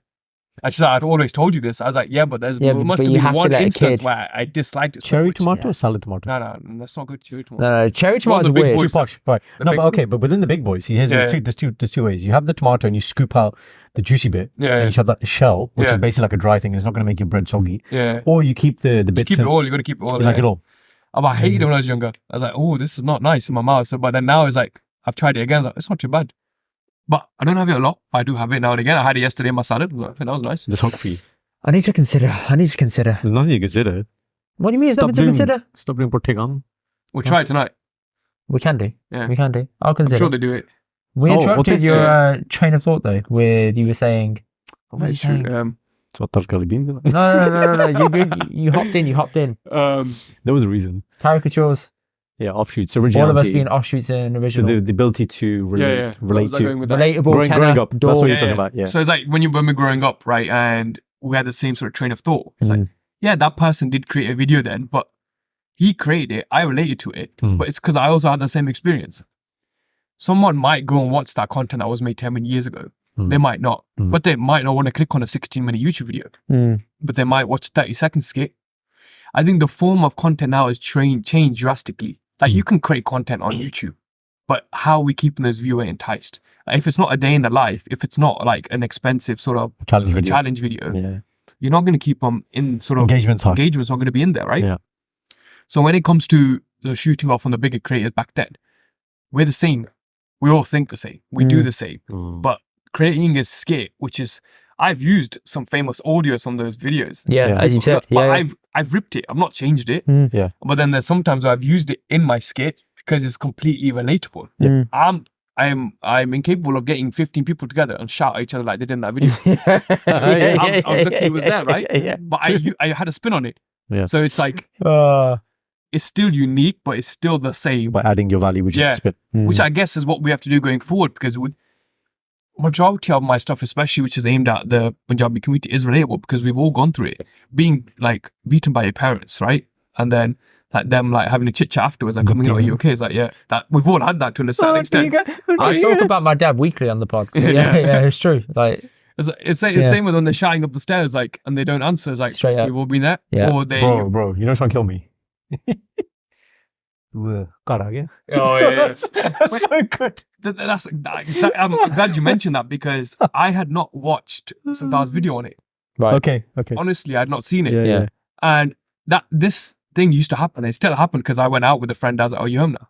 Oh, I'm like, "Yeah, I'm here." It actually happened. I was like, "Okay, that's good." And then in the comments, it's funny that he's done. I respect he's done it. Yeah, 100%. But you didn't know. But at the moment, I didn't know. So I went back and I watched it. I thought, that's a funny video. It was different. The camera shots were different. The zooms in were different. The sounds are different. Perhaps it's similar in ways, but it was my own take on it. But the thing is, again, with the viewership, there's like, oh, he's already done that. Well, you just copied it. That's what there has been times where you can copy a piece of content now in this day and age where you credit them CC or inspired by, which is 100% because it's not going to be the same because I'm not them. Yeah. There's going to be a different way I talk. There's going to be a different way I look. So it's an inspiration to create another video, which is, again, unique in its own way. So to answer, I don't think so, no. Okay, fair. My other thing I need to ask you is your food stories on Instagram. You do your ratings in increments of 0.1, 7.1, 7.6, I find it really 6.4. difficult to comprehend. This guy is a very functional banda. Yeah. He's like, listen, food is a 1, a 5, or a 10. We've got to change up. Everything is a 10 for him. He's like, I am functional. I will have the same meal every day for the rest of my life if I have to. He's food is just a means to an end. If I enjoy food, I'm not saying I don't enjoy food. He doesn't. I like that kalbi. He likes, yeah, exactly. I like tomatoes. Oh, wait, question on that. Go on. Have you ever crushed your crisps and put them in your beans? Yes. No, I'm kidding. I haven't. No, you taught me this. I've done a sandwich. No, you're going to go home. In the next few months, you're going to crush up crisps and put them in your tadka beans. What flavour crisp?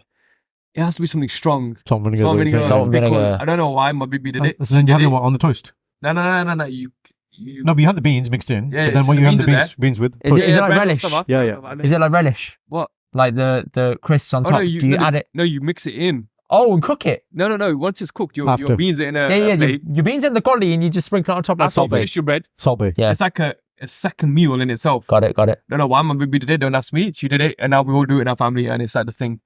So if you've not tried it, if anyone listening to this now has not tried it, go home and try it. Have you tried those Thai sweet chili peanuts that have the little peanut coating? The coating on it, yeah. My dad taught me that years ago. He said, get a bag of KP peanuts, get your crisps, throw them in, mix it, eat it. Game changing. I do with dry roasted peanuts though. Yeah. Dry roasted. It can't be the salt and vinegar. It has to have like minimal taste. So you're not interrupting. Sounds like another couple of challenge segments. We're happy to do that. Maybe you should bring Preet on in those. That would actually be good. A challenge, yeah. Challenge. The challenge segment is just sit there and watch Indy cry at how much he doesn't like food. Basically, when we get together as a force, so his wife is our manager, right? And like, clearly, when funny things happen to Indy, like for example, him trying to tell the time. Shoot right now. Indy, what's up +1? 1:30 baje. What's up +2? 2:30 baje. Oh, amazing. Except I said, isn't it like Sadi Tai or something?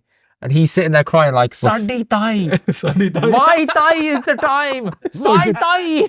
Right? I still watch that clip. Yeah. You know, that is one of our GOAT clips. Yeah. It's not the best compared to the rest, but it's so good. Yes, you enjoy it though, innit? Oh, That's what I mean. Hilarious. It's 1:45, but I'm struggling. Come on. Isn't it like Bara? What? Nay. Wait, it's 12 now. Yeah. No, exactly. Nay. Yeah. Come on. Pandra meant left. Like I have to say, I'm going to give you clues. Something. I'm going to give you clues, right? Men who have a bit of hair hanging out, what do you call that? Got No, in English, what do you call it? Ponytail. Right. Pone baje. Pony. Pone do. Yes, pone do. Thank you, pone do. Yes. I'm clapping myself. Pone do, baby. 10 points to Gryffindor. That's it. Thank you. 10 points to Gryffindor. Bro, he's like Ravenclaw, Hufflepuff, man. I'm definitely like a random Hufflepuff. Could be, man. Ravenclaw. I am not a Gryffindor. What's the caretaker's name again? Oh, Mr. Filch. Mr. Filch. Yeah. Nah, Mr. Filch is horrible, man. That's what I'm saying. No. I'm saying that because I can't separate him from Game of Thrones now. Oh, okay. Okay, I've not seen that. You haven't seen it? Oh, I've seen House of Dragon, but I've not seen Game of Thrones. what? It's a long story, but I haven't done. I've done the It's a opposite. long story. I'll cut it short. I watched the second episode. I saw the incest. Cut it out. Not for me. I don't need that in my mind. No. That garbage in my mind. That incest is kind of wild. I won't lie. Yeah. What houses are they? I don't actually know. I'm Slytherin. You're Slytherin. I've never done it. I grew up. I got the actual hat in LA. You put it on my top of my bag like here. Tell me. I'm gonna do it, my What'd you baby. get? I'm gonna see which one she calls for. Gryffindor. See, I grew up thinking of Gryffindor, Yeah. and then if you actually go and look at the You're values, not a Slytherin. No, look at the values. The values. So my wife was like, "You're a Gryffindor Slytherin hybrid, but you're not a pure Gryffindor." Not pure blood. क्या murder blood look at the values, that's what I'll say. I'm just saying it. Sang Gryffindor.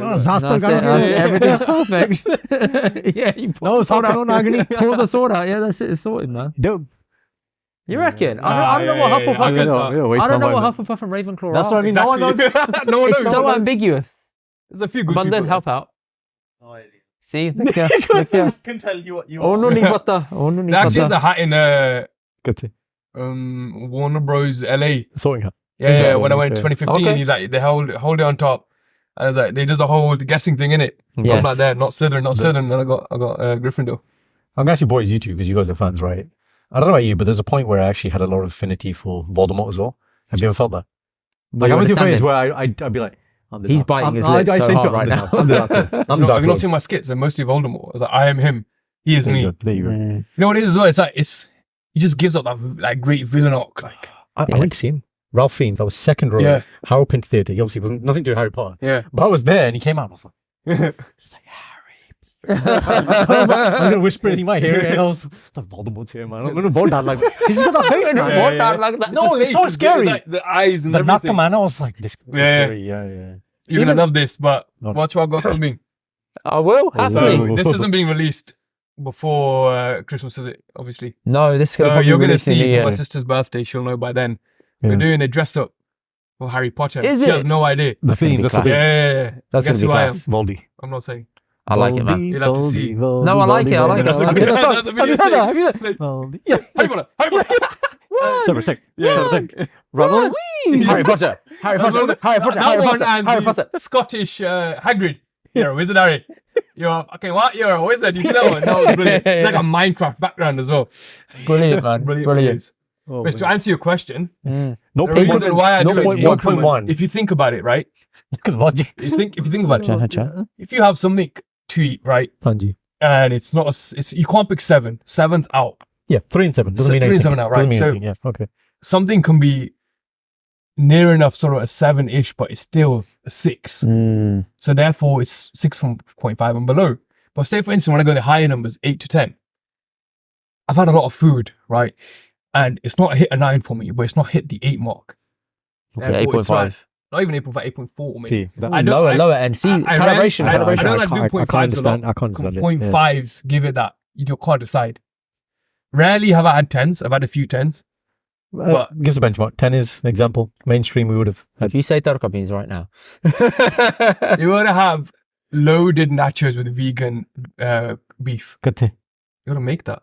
Oh, chakar. They got it. Acha, acha, Okay, you know about acha. restaurant. Okay. Restaurant's hard. It's like, Okay.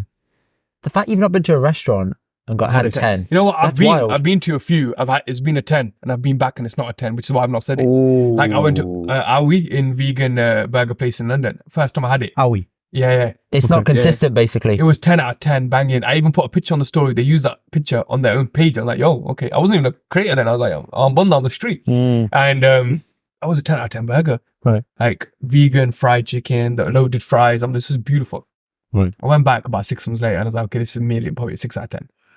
You got to be at a point where you're not starving. Which I am now. Yeah. Go to You got to have a little snack Yeah, and then you got to skewed. have the meal. Skewed it, yeah. I tell you now, my mom's cooking 10 out of 10 every single time. I mean, if you didn't say that, No, honestly. we'd have I'll be conversations honest. about I'll be brutally honest. Oh. There's been times it's been questionable, like she made Brussels sprout sabji and that. I'm like, nah, that's not 10 out of 10. What is the Punjabi Brussels- word for sprout? Brussels Don't even ask me because I don't know. Band gobi. Nikki could be. That's it. Yeah, that has no place in my house because that stinks, It's, I don't know why people have it. bro. I don't know. It's just, But then Christmas comes, my I'm mom like, makes it into a sabji. I'm like, no, it's not made for that. it's not made for that day. That- Yeah. That's not even got a rating. It's that bad. You know what I mean? How do you feel about aloo and paneer? Mutter paneer, maybe. But any other paneer? It's watery. You know? But any other paneer? Nah. Gati You can't put it in chili paneer. You can't put it in shai paneer. Yeah, but mutter You paneer can't works. put it in mutter paneer. No, surely mutter on the paneer bit- works, man. Surely on the video. Yeah, you can have aloo with sholle. But would Exactly. you like that or you want pure? No.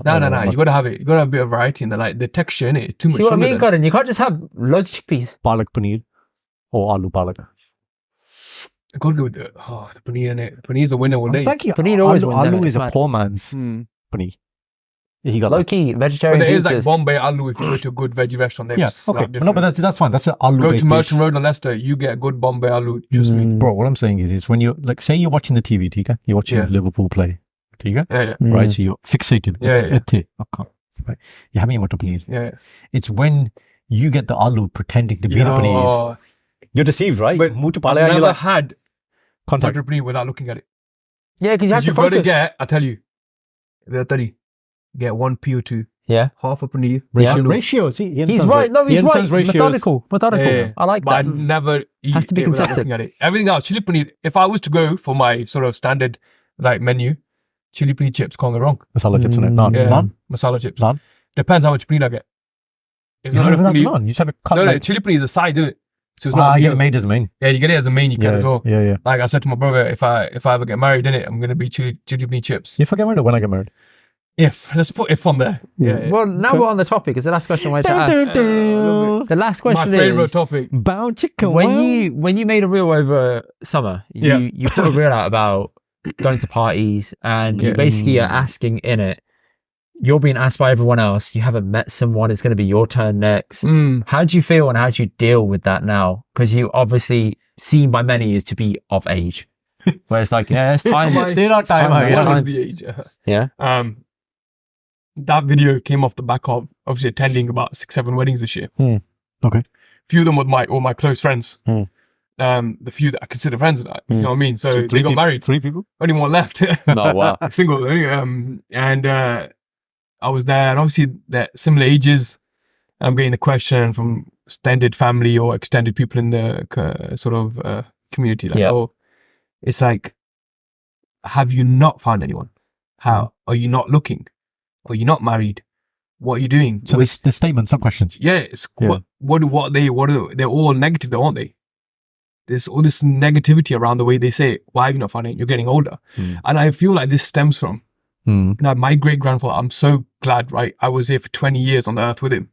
Okay. My great grandfather, so my granddad's father. Wow. Okay. And just on my dad's side, though, 20 years. Yeah, Wow. he left us just before the pandemic. Okay. But 6 months before he started, he left us. I was like, best time to get out.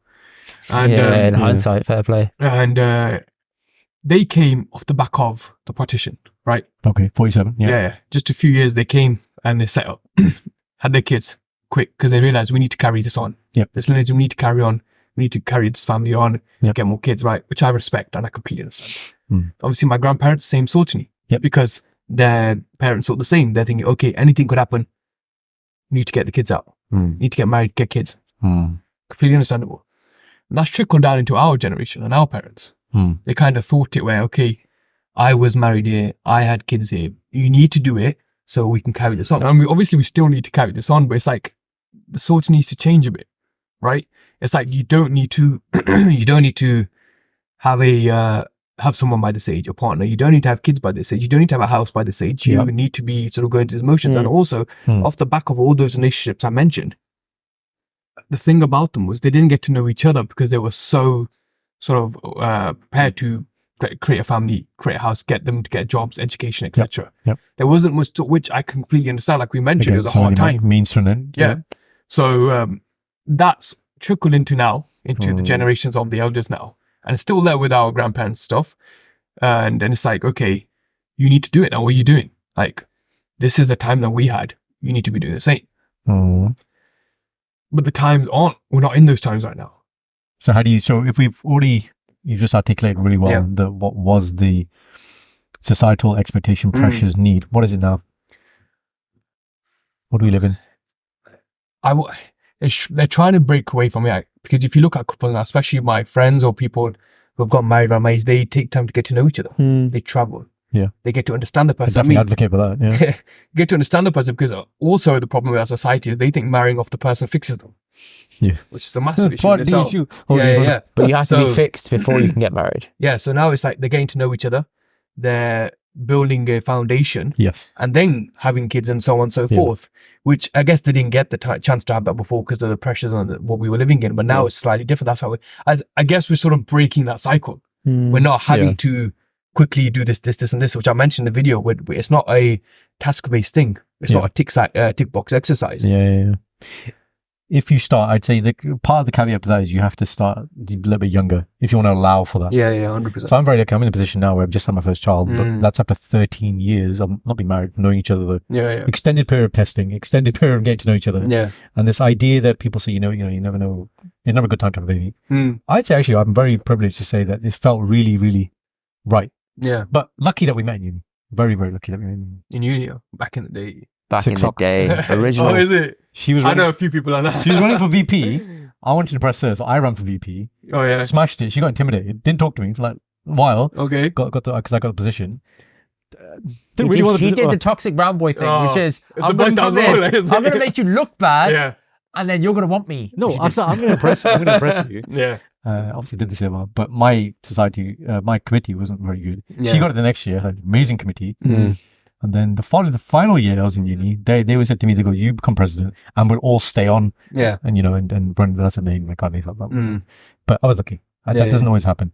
It doesn't. So, yeah, people having the chance to know each other. Yeah. Obviously, it's a massive thing now. I don't think age is a massive factor as people make out. It's like I spoke to you about, say, finding someone, right? I can look, but whatever it is in my sanjog, my destiny will happen. I can't alter that. It's an analogy I saw a long time ago, and it's not a great one, but microwavable situations. Microwavable situations. Yeah. So if we see the Almighty Lord, the Creator, as the crock pot, Yep. It's cooking, right? It could be whipping up the greatest comeback of all time, right? But what you've decided to do is take that food out, stick it in the microwave to get to that end destination faster. Accelerate what would have already happened. Okay, yeah. Would have happened, or you could have changed it and therefore altered that. Or I wouldn't say changed it massively, but these small sort of changes have affected which way it was meant to go. Because we can speak about karma, right? What you brought with you and what you're doing on a day-to-day, which is affecting where you go. Yeah. But then we can also talk about sanjog and your destiny. So it comes down to free will and how much control we have. All comes into play to an extent. I can sit and say, I've got a folder to look at of someone I want to marry. I love it. Right? But does it matter? Biodata. does it matter? I mean, I'm grateful, but now my nanny and my nana, my parents, they're not on my back. They understand. Yeah. Like, okay. Yeah. My nanny's like, okay, to put it bluntly, I've seen the world. And if you've not found someone yet, that's completely okay. Wow, very progressive. Yeah, it is. Yeah. But she does say to my brother's getting older as well. So you think about you think about him. So it's not more about me. I need to think about him now. She's like, you're backing up the pipeline of marriage. Yeah, it has to go in chronological order. You must go first. Yeah. Grandparents always bring spiritual grandparents. Always bring like a spiritual angle to it. Before we had a child, holy people start asking softly. Right? And I thought, Nani proper into bhakti, I'm going to give it like a proper. So Nani jado marna kripa karni hoya nahi. I thought there's no comeback on that response. Nani on the phone. She goes, Putt, ye to kuch karna hi nahi. And I was like, when I said back to that, I was like, oh my god, did not respect that. It's completely. You got caught out, bro. You have to do the work to get the result. The fall is going to come from there. Is the result waiting for you? That's what I wanted to ask. I wanted to ask. You still have to go out there, date, etc., meet people, be on it. Like you have to still go through that. You can't just wait for it to land in your lap. You can't be closed off thinking law of attraction is going to walk in. God's going to do the work for you. Like this instance when there was the pandemic, and I was wearing a mask in a shopping center, and Singh taps on the back. He says, Singh, what are you doing? I go, what? Why you got a mask on? I go, I don't want to get sick. No, we don't believe in that. Singh, Shumba. I go, bro, do you wait for the lights to cross the road? Do you cross the road? Great analogy. Did you say that to him immediately? No, it's not like that though, is Singh. If we're meant to get the COVID, we're going to get, I go, no, Singh. There's things you put into place. To prevent you from There are preventative measures you can take. I still got it once. I was still meant to sort of go through whatever it was, but I do also believe not every little thing is written. There are phases where we have to go through things. There is your birth, your death, perhaps even the partner, because if we look at Gurbani, Ek Jo Doi Murti, we are someone who's spending a lifetime with that partner. So someone says, why have you found anyone yet? Like it's a game. It's like, oh yeah. What about that person there? I'm sorry, but it's you're making a massive decision. I don't think people understand that. And the one thing I've seen very recent is people getting scared of their late 20s marrying up. That might be their path and they might do that. But the reasoning I've heard from them is, Preet, I'm getting older. I need to get married. I got to meet someone. So why is that the primary sort of reasoning for you to find someone? Like I said this to you, I've been to sort of creating content, things in my own life, worked on myself massively to be who I am today. And what I believe is, they don't do that. They don't do what? Work on themselves. Like if I say to someone, I said to my friend about half a year ago, what's your favorite meal? Okay. Ooh. Have you ever been on an hour-long walk without any headphones? Yeah. No. Or even, that's just examples of what I said, right? Yeah. But what about getting to learn who you are? How are you gonna, because you gotta admit, you're marrying someone. This is the idea of... You're building together. You're not just going in there and hoping, that's my wife, we're gonna go on holiday, 5-star, that's it. I have a go to the cinema on Friday night, you know what I mean? That's a very small part of what love in a relationship is. Yeah. The primary function, I'd say now, look, 6 years in of marriage, is actually companionship. That is the core of it. And the point you're making there, which is very important for, I definitely say for young people, is this idea of before you love someone else, you have to love yourself. To love yourself is to understand yourself. To understand yourself, you have to do that work. To do things. Self-work, right? But there's no, in a world where we live in instant gratification, everything's like this, that takes work. It does, 100%. Right? See, I got lucky. With my wife, she knew me from uni. We got together way after Do I need university. to go back to my uni lookbook? By sounds of it, everyone's at uni now. It's like, no, of course I need to go back to my I looked very different at university. I was like, I had like really, really bad look. Yeah. Not a full body, nothing. It was just really timid and like really skinny and scrawny. It wasn't a good look. But with her, after we got married, I chose to see a counsellor myself because I had a lot going on within me. And I still see her now, 2 years on. And she keeps saying to me, you changed so much in those 2 years that I've met you. I've got to know myself so that I can be a better partner to my wife. Yeah. I'm not perfect. He can attest to this. He says, Indy, you have so many problems. I'll tell you why I'm laughing.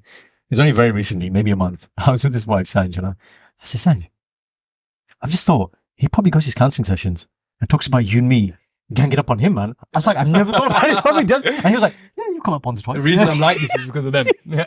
The reasons are justified. But no, genuinely, it's been good to work on myself, understand why I am, the pathways that got me to where I am here. Exactly. The routes that I took, were they correct? The choices I made, how to rectify that in the future, how to be a different person, be more aware. Like, no one gives you these tools and you've got to kind of figure it out. That's it. No one gives you the tools. And I think what people need to understand is mental health is not, some people have it, some people don't. Okay. This is a spectrum we're all born on. It takes a few spikes of chaos in any person's life and you will have it. So this work we're talking about is not maybe I'll need to do it. Everyone should be doing it. 100%. The best medicine is prevention, right? And you have to be doing it. But unfortunately, what I've seen is until you have big crisis moments, it's that pain that then pushes us to do the work. Yeah. But I'm grateful, like what I went through, I'm very grateful for now. Likewise, yeah. I can recognize symptoms. I share my story openly. It gives people the space then to voice their own opinion. And it just, like you said, it helps people then say, oh, what happened to you? And you're okay now. Exactly. It's like, you mentioned that, it's like, you know what, we're talking about spending time with ourselves. We look at, do we spend time with our colleagues, our friends, our partners, our parents? The most time we spend is inside of this. Yeah. Most of the time is spent inside of our mind. So how do we treat it? Are we watering it? Are we feeding it the right nutrients for it to grow? Like, I never used to listen to podcasts. I didn't even know I liked walking. I didn't even know I didn't even know I liked going to the cinema alone. Even I said it. Really underrated. Life hack. The smallest things, right? Yeah. Build your character. Like, I am grateful that the job I do, I'm having to speak. Yes. So my communication, my confidence is built from that. We're social beings, man. Yeah, but exactly. And that plus the content, I'm becoming a better me. Like, obviously, I'm not perfect. There's so many ways I can improve. I mean, I look back at who I was last month. I look at what I can improve on. And I was like, even say last week, I did something slightly different that I would do different going forward. But it's like, I see this with my own friends or people I know. They think they need to get married because this is what society is telling us. Plus, and there's this unrealistic expectation. I had the same thing about when I became a doctor, this idea that you get to this top of this mountain and all sort of enlightenment comes. It doesn't. It really doesn't. Right? And if you're expecting that from marriage as well, no, like getting together with somebody, breaking up with somebody, I would say generally easy, but maintaining a relationship, right? And not becoming roommates. So I talk about this. Like when you live together, it's very easy like to see, oh, we're watching TV. You're not talking to each other. You're just watching this thing. That's not spending time. Right? Don't become a roommate. This takes work. It takes effort. And again, you have to actively put in that effort. There's like, you're mentioning, I was thinking of before when you said something, it's actually gone off the tip of my tongue now. It's okay. You got time. If I look at you both intensely, I might get it. No, it's like, people, when we talk about finding a partner, people think, oh, personality over looks. or I need her to look this certain way. It's not zero sum. It's like, I'll be brutally honest right now. If I was to look, there are a few things I'd consider. A person who's kind, right? Okay. Not just to me. How do you treat the server when you're out? How do you treat the person who's less than you, got less than you? Major key. Right? Being honest. I tell you now, the generation we live in, honesty is so hard to come by. People lie. I've seen it with my friends' relationship, someone who's married in my own circles, whatever. The smallest of lies can make the biggest of problems. So it's like these traits you need to look for in a person, not the looks or she posts online or they like going abroad or that's great. You know what's hard about that though? So look, it's the same when we do collaborations. When I work with someone now, whether it means podcasts or other things, the number one question I ask them in that initial vetting meeting, let's call it, is what are your values? But if you do this with a partner, ultimately you want to understand somebody's values. That's what you're attesting to. But unless you've done the self-work, you can't answer that question. You can ask 100 people outside what are your values. Yeah. They don't know. It's very hard to answer that question unless you've done the self-work. So what you do is a caveat to that is you spend time with somebody to uncover. That's what you're trying to uncover. The point of spending time with somebody is to unearth that. It's because at the end of the day, like we said, it's not a small decision, is it? No. As a Sikh, you're looking at getting married, starting a family, having a family home. Yeah. And okay, I mean, I'm not against arranged marriages. If it's for you and it works. Yeah. But at the same time, it's like you can't just say yes and get married without knowing the person. Yeah. You need to consider testing. Who you are, must be testing. who they are. There might be differences, but again, you build on that, right? It's like to obviously answer the question you raised. It's like we seem to be moving in certain parts, like forward as a community, but there's certain parts when we never seem to be getting out. We're stagnant. Yeah. We're stagnant in marriage and expectations and age and what success looks like. As soon as I got a job, my grandparents did say, obviously this is 3.5 years ago, it's like, oh, okay, do it for a couple of years, look about getting married. But then they saw what the world was like, say, yeah, okay, when you're short time, all right, you do it, right? If you find someone, let us know. And I just think that's what it is. I think when I did that, people did message me about it, like I'm in the same boat. I feel like, I go, look, this is where you need to self-reflect, see where are you in life? If you're feeling like this, at the time I filmed it, it didn't hit me like when I was maybe in my 19, 20, when people were saying, oh, you've done your degree, get married. It was more like, I can see it for what it is now. Round it out now, because it was short on time. Yep. You saw the quiz that we did with our previous guests? Yes, I did. Now you're going to see the quiz for yourself. Yeah. You did a reel recently on Megan Fox. Did we marry her? Yes or no? You're like, what, Megan Fox? Are you kidding me? So the question is, Megan Fox or Sarah Michelle Gellar? Sorry, who? Sarah Michelle Gellar, Buffy the Vampire Slayer. I was too young for that. Oh, man. I watched it, but I'm not that old. So you need to old! Okay, swap it out for someone. Megan Fox. S Club 7, I listened to it when I was a kid. Rachel from S Club 7. It's got to be Megan Fox. There you go. Megan Fox in I'll back a bag on that and we'll call it a day. Megan Fox in Transformers. Go. I was young. We were young. She knew how to fix a car. The Michael Bay era. What else did you need? You have to fix the car. Yeah, okay. Hello. What did you take me for? Of course. Hello. RAC. Hello. Megan Cocoa Pops or Frosties? Cocoa Pops. All day. Every day. I have it. Brown. I saw it. Nah, brown. I want the chocolate. Chocolate Cocoa Pops. You got to get that with vegan protein in almond milk. Ooh. My daily now. That's what I have every day. So I got used to it. That's one of the things I changed when I started having a routine. I changed the way I eat. So it's like I need to have better food, and obviously as a sort of Amritdhari Sikh, like where can I get better nutrients from that's obviously good for me? Yeah, I see that. So it's like eating cleaner, getting a bit more protein in the diet, etc. So yeah, Cocoa Pops with protein, Dodd. All right. Which brand of crisps is founded in Leicester? Orcas. When was it founded? I wasn't born. Yeah, so? What about? My mom actually used to work here back in the day. Partition. A long time ago. 1940s. Close. 1940. There you go. It was there in the back. Which year did Pucker Pies start manufacturing in Leicester? In Leicester? Some hard questions. I don't even need those. Listen, there is not much trivia. There is not much trivia on Leicester. Okay, I really spent the barrel with this. Let's go 1950s. 60s, 5. 4. I went with 5 because it's the middle. The middle. You don't like the middle number you said you wouldn't do for I have to food. do it now. Which popular snack is a famous Leicester roundabout named after? Thinking about roundabouts now. Porky pie. Porky pie roundabout. Scratchy. Say that again? Porky pie, is that the one? Yeah, pork pie roundabout. That's it. Yeah. Only roundabout. He's like, "Why do you need that?" Glen Hills Way, Wigston. There Oh, you go. Wixton. Yeah. Okay, yeah. Preet, tell people where they can find you. So where can you find me? You can find me on Instagram at Preet Sandhu Singh, which is an interesting thing because everyone says Sandhu should be after Singh. Right. Where's my middle name? Is it? Oh, Is your surname not Singh? That's a good point. that's a whole topic in itself. It is, and So Sandhu is your middle name. it's a family name, middle name, yeah. Okay. But no, we don't use it. I actually use it on Instagram because Preet Singh was taken. I was like, yeah. I don't want anything else. So I stuck Sandhu, and then people are wiping in the middle. Well, Singh's my And you surname. spell Singh with an I or an with an E? with a Singh. You know what I mean? It's spice up a bit. So is that on TikTok and That's the Instagram? question. Yeah, so TikTok is just Preet Singh because that wasn't taken at the time. Okay.